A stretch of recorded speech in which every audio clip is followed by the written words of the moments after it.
Hello, this is Kevin Clarkson. Thank you for joining us at Prophecy in the News this week. We are delighted to have as our guest, yet again, Jerry Boykin. He is a Lieutenant General retired with our United States Forces, and we appreciate his work. First of all, with the Delta Force as a Green Beret, and then just a great career training and serving in our armed forces. He's also right now serving on a ministry in Washington, D.C., known as Family Research Council. He's the executive vice president, and it's a ministry that equips pastors, churches, Christians with being salt and light in our world. We're going to talk some about that in this program, but let me just first give you a welcome again. Thank you very much, Kevin. I'm delighted to be with you. Well, we appreciate you being able to be with us in this cold winter that we're having. Oh, my goodness. It is. And you know, we've talked, and of course we are making available your product, your documentary, Revelation Dawn of Global Government. And it's a great overview of globalism. And I noticed before a lot of people were talking about it, and I'm not giving myself any credit, it's just that I study prophecy all the time, so maybe I just saw it. But I decided several of our national elections ago, I was seeing it really wasn't conservative liberal anymore as much as it used to be, or Republican Democrat. It seemed like whoever we put in there, nothing ever changed. No, I think you're absolutely right. And I certainly had expectations of some of our reportedly conservative presidents that didn't seem to materialize in terms of where they were going to go with America. And quite frankly, one of those things was restoring a focus on being an American, not a global citizen. Right. And that's what this video is really about, is how we as a nation have essentially ceded our constitutional authorities and freedoms to this notion of a global government in many ways.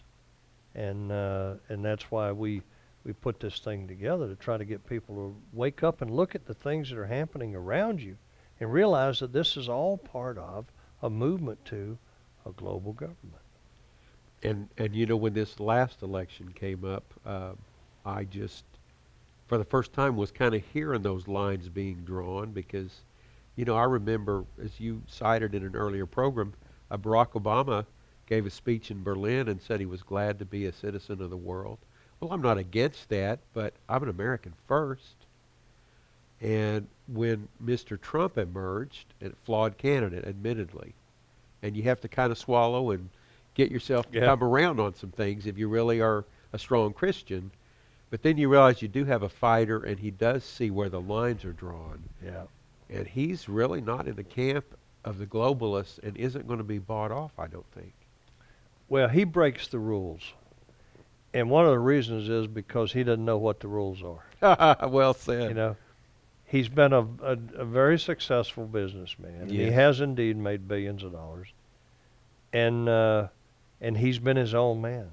Yeah. And so I think what you see now is you see a man that's real, a man that's flawed, that has foibles. He knows it and we know it, and it's been proven, it's been demonstrated in multiple ways. But you know what? He loves America. He does. Because America's been good to him.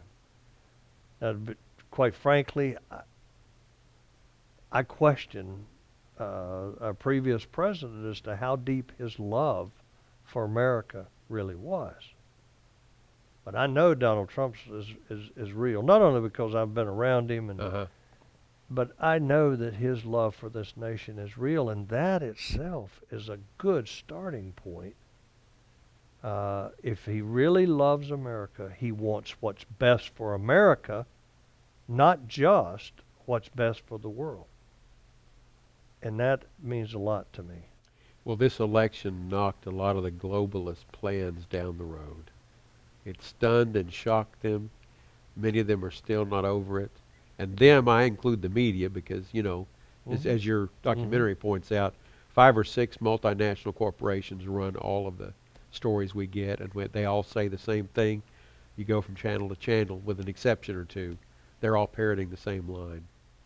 Well, that's right. And you look at the fact that he pulled out of the Paris Treaty, climate change treaty.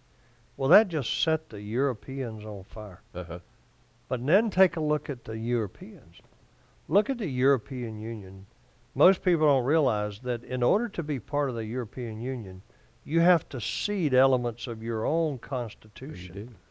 That's why when people talk about a union with America and Mexico and Canada and all, you need to understand that you would have to cede, you'd have to give up part of our Constitution, part of our constitutional freedoms to be part of that kind of union. That's not what Donald Trump is all about. No. But when the Europeans went ballistic over this, you have to ask yourself, what state of affairs do you have in Europe that you don't see what a bold move this was by our president for the right reasons? He's not buying the whole climate change thing. Right. But furthermore, he's looking out for America first. And we got nothing out of that. Yeah, we got nothing from that accord at all. It was all one way out of our pockets and cut ourselves back, remove our competitiveness with other nations that were going to continue to pollute at sky-high levels, like China and India. Yeah. So you are right. Well, one of the great things that I know you celebrate, especially with the ministry you're with, is the religious liberty strides that are being made in this first year of the Trump presidency. That's right, and I think a lot of people are not even aware of this. But you know that before he was elected, Mr. Trump pledged to us, to his evangelical council, his faith council, that he would do an executive order that would protect religious liberty and roll back the Johnson Amendment. I remember him making that promise. Yeah. Now the Johnson Amendment being the 501c3, which is a tax code that says, well, a pastor can't talk about anything political from the pulpit. Well, wait a minute. Hold on just a second. You know, first of all, what's political? 10 years ago, talking about same-sex arrangements, marriages, was not a political issue. It was a social issue. Well, the leftists have made everything political because they want to control every part of life. Yeah. But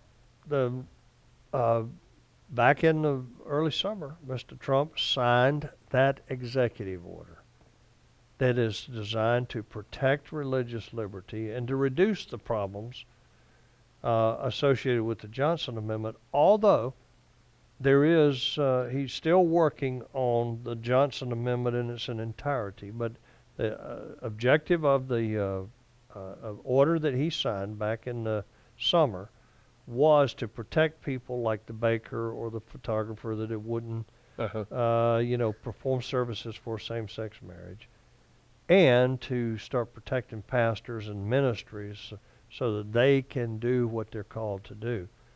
A lot of people don't realize that he has gone all out now, and he had his Attorney General publish the implementing instructions for that executive order, Jeff Sessions, and we actually had an opportunity to look at those before they were actually made public, and we were quite satisfied with those at the Family Research Council.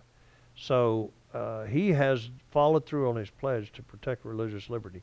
Does he understand everything about who we are, what we are? No, but he knows there's something very special about those men on his, and women, Paula White too, on his faith council that come in there and lay their hands on him in the Oval Office and pray for him. Yeah. He feels that, and he knows that's real, and he's therefore given back by helping to protect religious liberties so that when we do talk about our faith, when we do live our faith, we don't have to worry about going to jail or losing our business for it. I've heard him tell himself, and I'm sure you have, when he met with some religious leaders and the first began to realize this, because he asked them, well, why don't you speak about these things? And they said, well, we can't. And he said, what? And then they told him about the Johnson Amendment, and he said, well, that's not right. That's not fair. They're taking away your free speech.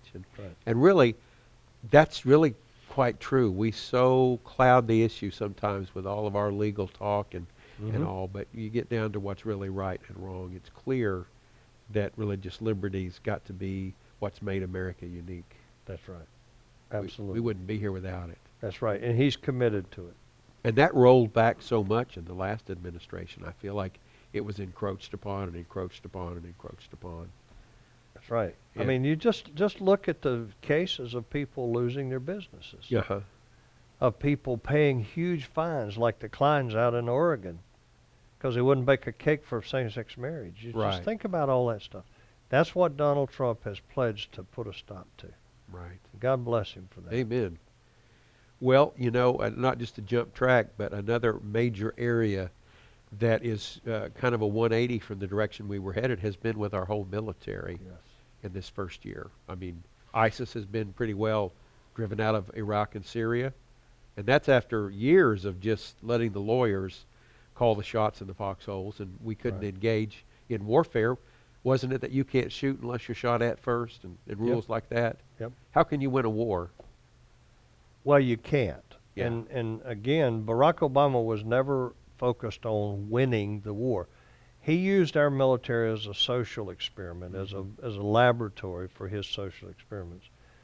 And the military readiness was not his focus, and winning was not his focus. Now look, Donald Trump knows about winning. Yeah, Donald he Trump does. wants to win. It He doesn't does. matter whether it's a game of shuffleboard or it's a major world war. He wants to win. Yeah. I mean, that's how he built his empire. So what he's done is he's allowed our military commanders to call the shots, and he's given them the authorities and the rules of engagement to be victorious, and they have been. But I don't think a lot of people realize our military has been reduced to pre-World War II levels. We've actually had to go to museums and take parts off of museum airplanes to keep current airplanes flying. We've had to go to boneyards and take parts to keep airplanes flying. Look at the accidents we've been having in the Navy. And all of this is a result of neglect of our military. And not Aging focusing. equipment and That's just, exactly right. probably less forces. That's right. Yeah. Absolutely. And being at war for 16 years. And wearing out your equipment and not having the money to replacing replace it. Yeah. So what Mr. Trump has done is he's come in now and he's asked for, I think it's about $800 billion to restore our military, to get it back to where it's able to defend this nation against the global threats that we're facing. And then one of the things that he did that I think was a very bold decision is he banned transgenders. Uh-huh. Now, here's something that people need to understand. Before you make any decision regarding the military, if you're the commander-in-chief of the Congress, you need to ask a simple question. How does that contribute to readiness? Because Douglas MacArthur said in 1963 to the West Point cadets, he said, your mission, meaning the mission of the Army, is fixed, determined, inviolable. It's to win the nation's wars. The military has no other mission. Win wars. Yes. Everything we do should be about, does this contribute to helping you to do just that? Military readiness. Well, nobody's made the case for how transgenders in the military contributes to readiness. How does It's not it a case contribute to be readiness? made. It's not time for another social experiment. No, that would slow things down. It would That's right. hurt morale. It would also, if I understand, when there's a period of treatments, they have to go inactive for over a year. Oh, yeah. So how does that help strengthen the force? It doesn't, and that's the whole point. But nobody wants to ask that question because they're afraid they're going to offend somebody. Well, let me tell you, my first concern is for the military. It's not about somebody's sensitivities Right. or somebody's feelings. Look, I don't care how people have sex, for example, or who they have sex with. That's between them and God. But I care about the military, and I care about military readiness. Right. And demonstrate to me how that supports military readiness. Well, Donald Trump didn't think it supported military readiness, so he made a very bold decision, and he's been heavily criticized by the LGBT community for it. But God bless him, he had the courage to stand up to a very powerful lobbyist, a lobbying entity within America. I applaud him for that. Well, amen. This brings up a larger dimension to me, too, when you bring this case up about the ban. That was immediately challenged in some kind of court ruling filing. And the same thing with immigration orders. They were charged, and we've almost turned upside down where an executive order doesn't mean anything. Some judge in a hand-picked district who's going to rule favorably to the ones who want something overturned. Mm-hmm. This is the system we've got now. What do you think are the ways that is going to be corrected? Well, to begin with, this I think is probably my biggest fear internally is this judicial tyranny because we President Obama stacked deck with a lot of liberal judges in our federal system. Mm-hmm. So what you essentially have now is you have liberal judges commanding the military. Because the president commander. under Article 2 is responsible as the commander-in-chief to determine who serves in our military, how our military is structured, how it functions. And now you got a judge, an unelected, appointed judge that has made, in fact, there's 4 of them, that have made rulings that have now usurped the authority of the president. How's that going to change? It's going to change by keeping a conservative president in the White House that understands the importance of appointing like-minded, values-based judges Right. to the federal judicial system, not just the Supreme Court. That's important. But the federal judicial system all over America, so that we don't have judges with agendas that are out there usurping the authority of the president as provided in the Constitution of the United States. Very good, very good. Well, we need some time for that sea change to occur, don't we? We do. And by the way, just for interest's sake, Trump thus far has had more federal judicial appointments approved than any president, at least going back to probably Andrew Jackson. So he's doing very well at turning this corner on this. That's good. And this is going to be important because I live in Virginia, and we have a district. I mean, we have a court in one of the regional courts is in Richmond, and it used to be a conservative court. It was almost 2-to-1 conservative to liberals, but in the 8 years of Barack Obama appointments, he turned it around to where it's now 2-to-1 liberal to Republican. I mean to conservative. Uh-huh. Well, that's one of the things that Trump's got to do. He's got to turn that back around to where we get people in there that love America, that have values. That they don't have to be Christians. In fact, I'm not advocating that, but I'm advocating people that love this country, that understand our Constitution and support our Constitution, and are willing to make rulings that support not only the letter, but the intent of the Founding Fathers as they wrote that Constitution.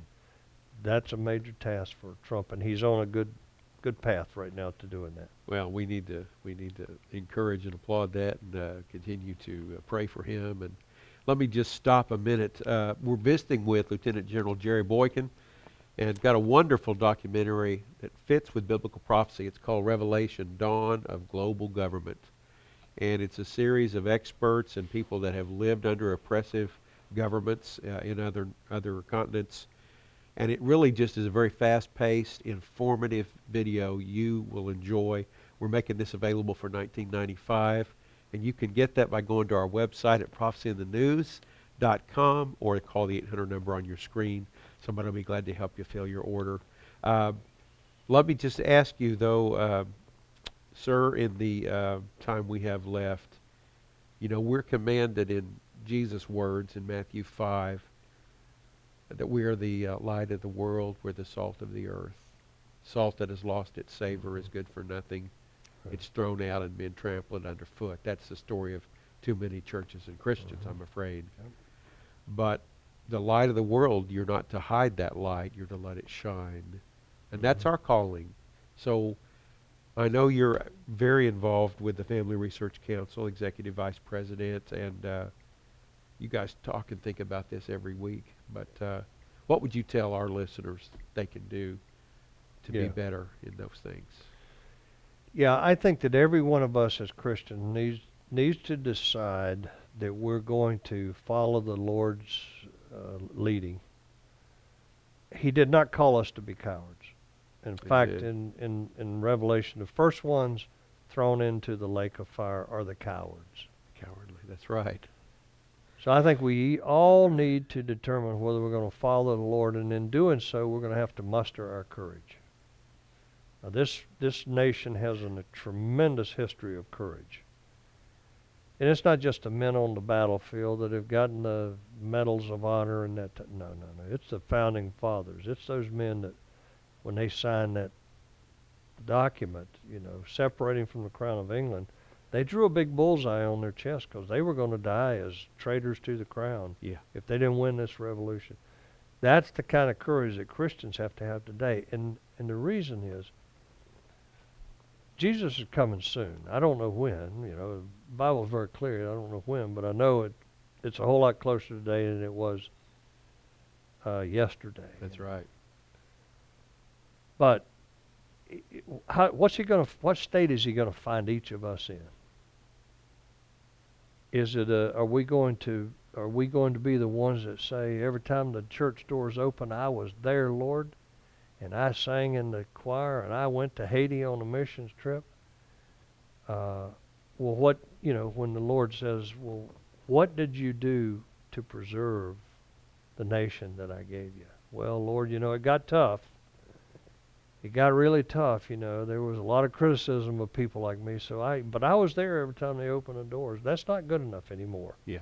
That's not good enough. Now we've got to be active. We've got to occupy. He's coming. We've got to occupy, and that doesn't mean just occupy a seat in the church. I think what it means is we've got to be out doing His work, which means we've got to muster our courage. So, what's my message to the church today? You don't have to be in the kind of trouble that I'm in with different leftist groups in America all the time. But what you do have to do is you got to make up your mind that you're going to show some courage. You're going to stand, and you're going to fight. You're going to be the salt and light. And you're going to tell the world about Jesus Christ. And you're not going to back away from the truth. People are watching. Now, a lot of times people think, well, they're watching me because they want to catch me in something. Here's a news flash. They're watching because they're looking for truth. Amen. And they don't see it. They don't even see it in a lot of churches. Uh-huh. We all know, we've all been around those Christians that the truth is not in them.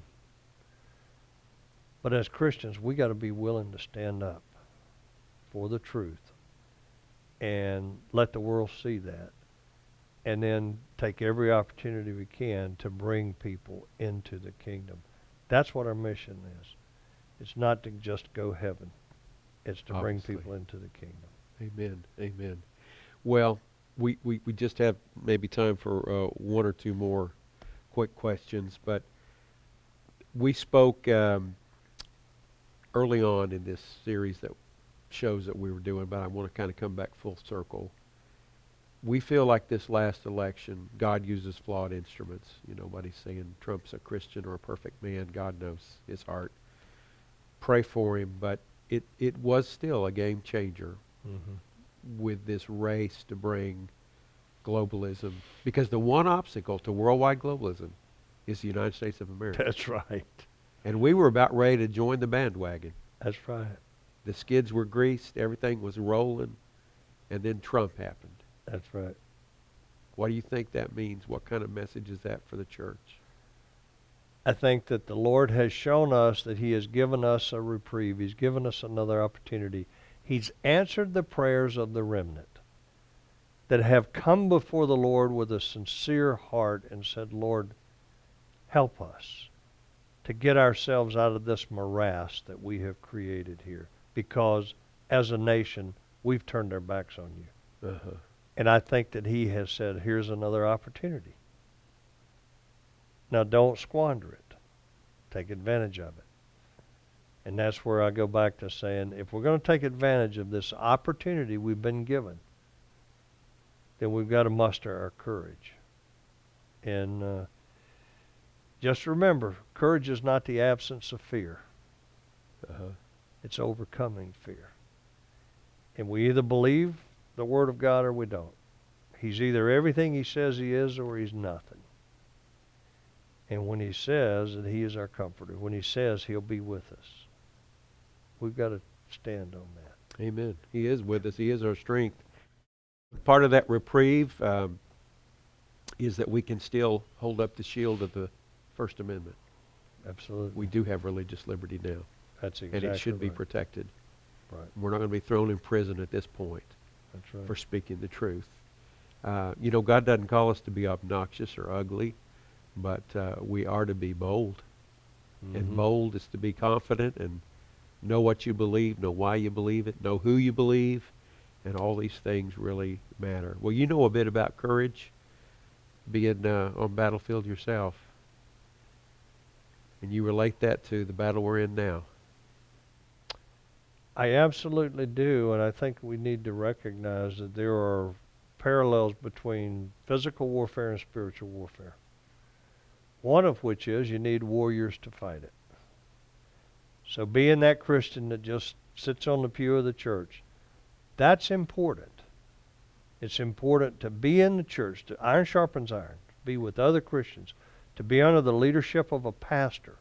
You learn, Uh-huh. but then you got to take what you learn. You got to take what you get, and you got to take it back out on the battlefield and put it into operation and defeat the enemy. Look, there is no question in my mind that when we put up a good battle, we put the enemy on the run. Amen. We put him to flight. We're not going to do that unless we muster the courage to get out there and face him toe to toe, nose to nose. Amen. Amen. Well, our guest today has been Lieutenant General Jerry Boykin, now retired. An honor to speak with him, and we want to encourage you to find that courage. If you don't have it, the Lord says He'll be your courage. So call on Him for that strength. And if you don't know Christ, invite Him into your life. Receive His forgiveness and eternal life, and things will never be the same. And we're going to keep looking up.